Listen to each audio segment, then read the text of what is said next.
On sous-estime beaucoup le deuil animal. On se rend pas compte à quel point pour eux, ça peut être difficile aussi.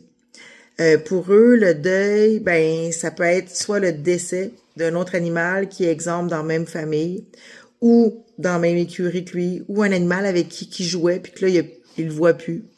Ça peut être aussi, exemple, un cheval qui est dans un paddock avec son meilleur ami, mais que le cheval est vendu ou qui change d'écurie, qui change d'environnement, et que là, lui a plus accès à cet animal-là.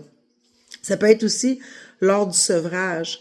Exemple, chiens, chats qui sont plus avec leur mère ou qui sont plus avec leurs frères et sœurs puis qui comprennent pas ce qui se passe.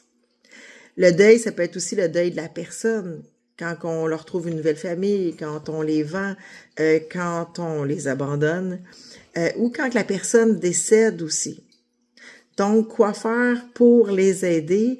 Ben, c'est de tout le temps, tout leur dire, leur parler, leur expliquer ce qui se passe ou ce qui va arriver et de les accompagner là-dedans.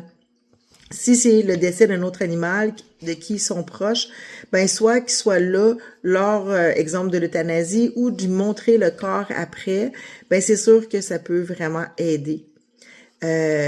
Donc, pour moi, je vous invite à pas sous-estimer le deuil qu'un de vos animaux pourrait vivre.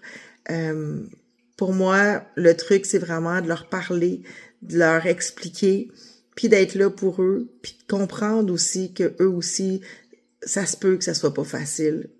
Ça l'est pas pour nous, bien souvent, mais pour eux aussi, ça peut être vraiment difficile.